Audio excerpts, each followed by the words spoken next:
Hey everyone, Dr. Frunke here with a review and final diagnosis on the Spyderco Manix 2.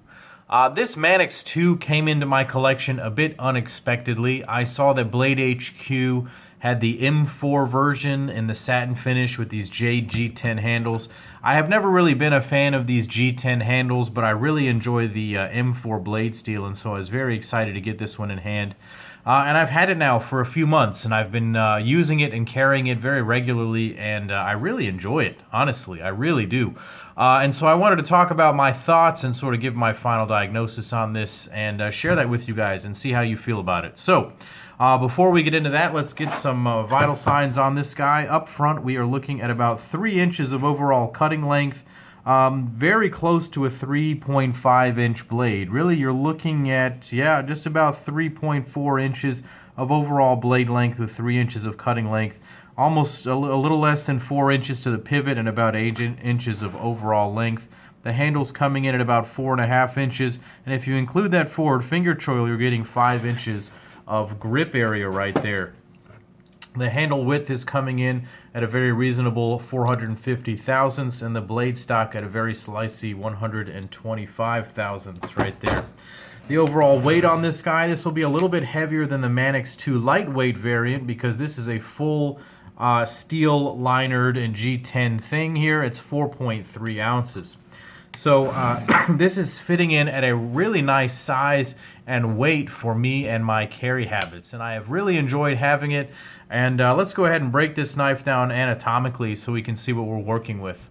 Up front is that very perfectly done leaf-shaped blade that Spyderco is famous for. And honestly, this is one of the very best slicing knives I've ever used. This is a perfect cutting tool, and in M4 steel, I've been nothing but happy with it. I'm going to bring out another couple of knives here. I realize I didn't do the size comparison there. Here is the Paramilitary 2 and the Spyderco Para 3. Now these knives are very salient comparisons here, especially in the blade comparison part, where we look at this leaf-shaped blade, and it honestly, with its full flat grind, very, very thin area behind the edge, and a full-length straight edge, plain edge, is just a wonderful, wonderful thing. These 3 knives are really my go-to tools when I know that I'm going to have to do some slicing.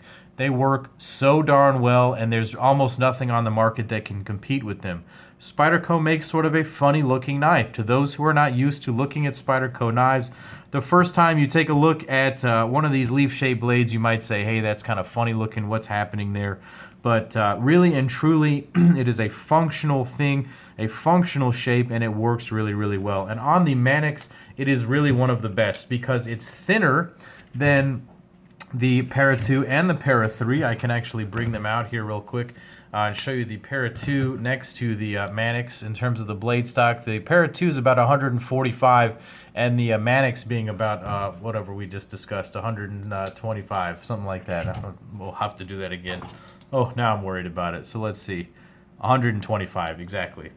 So, it is a very slicey blade. This one in particular with this M4 steel has been spectacular. It came with one of the very best factory edges I've ever seen. Very consistent, extremely sharp, and it hasn't even really needed much of a touch-up. It strops so nicely. This M4 steel really takes a nice polish on the strop, and it's so nice. This has been honestly one of my favorite blades ever. It really is just absolutely amazing.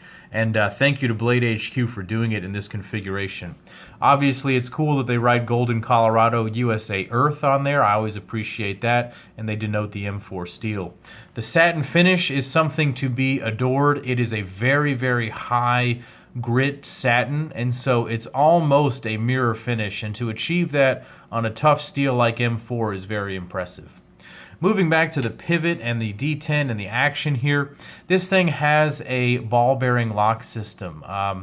This is a system that works pretty well. It's very similar to the actual axis lock that you saw on the Benchmade Anthem. So it's basically like that, except that there's a ceramic ball bearing on the inside of the lock that engages on the blade in 2 places. So it opens and then it's engaged in one spot, and then it closes and it holds it in the other spot. And so it also not only functions as your lockup, but also as your detent.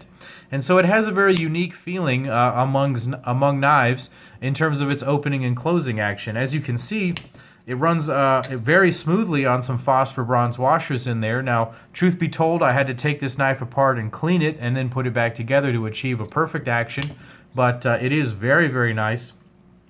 I will say I think I prefer the action on the compression lock because you feel a bit more of a crisp detent in both directions. The way that the lock kind of rolls out on that ball bearing is a bit unusual and maybe not quite as satisfying. I know that's a very tactile and subjective thing, but I think that I prefer the compression lock to the ball bearing lock.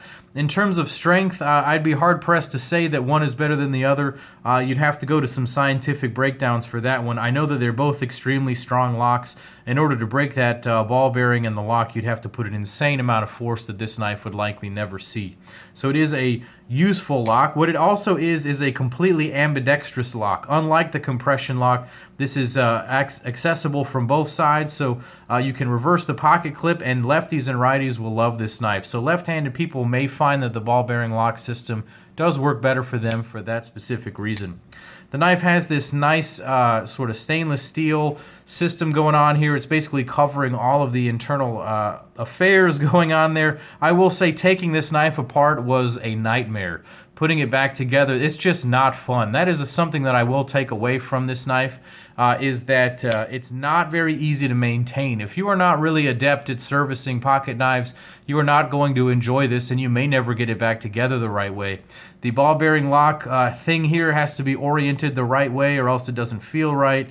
It's hard to maneuver everything. The stop pin, or the lanyard pin, doesn't really want to come out, so you have to kind of scissor the thing open, and it's just difficult. There's a spring you have to load in there under tension, so it's just not a very easily serviceable knife. The compression lock system is much easier to service overall. Moving back to the handle, this features, this is an Eric Glesser design as denoted by the E on the blade, and this features his very famous ergonomics, the Eric Glesser ergonomics. And it's quite, by that I mean that it is extremely comfortable in the hand. If there's one thing that Spyderco does right, it's the ergonomics, and they get it right in the hand every time. My hand is a larger hand, and it fits really nicely in the choked up position. It fits even better in the relaxed position back here. That thumb ramp is absolutely amazing. The very sharp but not painful jimping on the blade right there is ideal for better cutting work. There is some jimping all around on this G10 and stainless steel linered version. It does provide some positive traction, but it is a very jimped knife right there. And so for prolonged cutting, you may want to be wearing gloves, but for the short term, it provides really, really nice traction on the knife. The pocket clip functions beautifully. I actually put a deep carry clip on this, and then I switched back to this one because I liked having just that much blade, or just that much of the knife sticking out, and the screws to go ahead and pull it out. So I actually prefer the regular spring clip to this than the deep carry clip. I appreciate where they put the lanyard hole on this one. I think that the biggest failure of the Para 3 is where they put the lanyard hole right there. I wish that they had done the same thing on this Para 3 as they did on the Manix, but they did not. So well done on that. I don't use lanyards, but it's nice that it's kind of out of the way and not making the knife unnecessarily long. The liners on the inside, as you can see, are heavily skeletonized. It actually allows you to almost see through the knife with this translucent G10.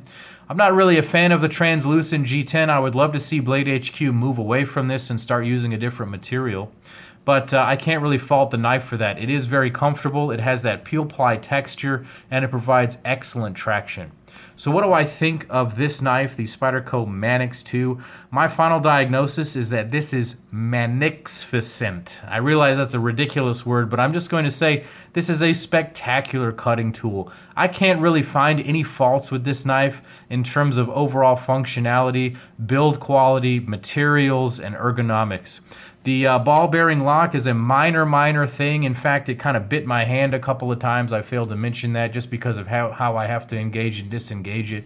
But that's a rather minor thing. Overall, The blade profile, the handle profile, and the materials are all top-notch. This is one of the best knives on the market to date, the Manix 2.